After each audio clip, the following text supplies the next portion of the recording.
I'm Melissa, and this is the Book Break. And today we're talking with the debut author about her new book, Free Period. So we're going to bring you right in. Hi, Melissa. I'm here, and I'm so happy to be talking to you today. Thank you. Thank you. And I was going to say your last name, but then I was afraid I was going to say it wrong. So Ali, is it Ali Terese? Terese. Okay. Like Awesome. Thank you. Awesome. So tell us about your new book. This is your first book, right? Yes. It's this one right here. It's called Free Period. It's out from Scholastic right now for middle grade readers. That's about ages 8 to 12. And it's a story about friendship and period equity, where a couple of eighth graders fight for maxi pads in all their school bathrooms and to just make things easier to talk about with respect to periods at their school. So these girls are not born do-gooders. They're absolute chaos monsters who are used to getting in trouble for their antics. But they find that some of the funny things they do actually help break down period stigma and make people feel more comfortable talking about this issue. Yeah. And, it's unique. I've never seen this topic in a book before where that is the focus of it. And it's also interesting to me because these girls, they're kind of, a typical middle schooler that's not really wanting to get involved in much, but then they find that they got in trouble for a prank and they were forced to join a club who is really trying to do good. And this was an interesting thing for them to get involved in, to also see a little bit of the school process with trying to get something done. So, tell us a little bit more about where this idea came from for you, because, do you have kids in middle school, or did you know people that experienced not being able to have these things talked about in school? Yeah, that's exactly how I came to this issue. So when I was a child, I had so much shame and physical pain around my period that when I became a parent, I had no idea how I was going to talk about it in a positive way. And I really think that's something a lot of parents experience. So I'm a storyteller. So what I did was I tried to explore this through a book. And what I kept coming back to was the issue of friendship.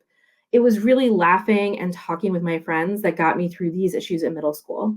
So I wanted to tell a friendship story where kids who are very different from each other, including kids who are never going to have a period themselves, they find their own voice about an issue they care about. And it's through acting together at school that they're really able to take control and have agency in making sure that their voices are heard. Because what they find is a lot of adults don't really think through the impact that periods have on kids at school. They're not thinking about the shame that they're feeling. They're not thinking about the need that they have for pads. And so Helen and Gracie and the other kids in this book, they really show that pads in bathrooms are the same as toilet paper and soap in bathrooms. They're the basic necessities that kids need to take care of themselves and get an education. Yeah. And, something else that I liked about this book is you also addressed a common issue today, which is focusing on the fact that people have different backgrounds, they have different gender identities. And I know that when they first met with the Action Club, they talked about, it's also a good idea to not just have this in the girls' bathroom, but have it in all bathrooms. And so I love that you brought up this topic, and you do it in such a positive way that's just showing us, like, what, we all come from different backgrounds, we all have different aspects to our life, and that's okay. And we just need to help everyone and accept that people are different, and that's okay. And come on, help everyone.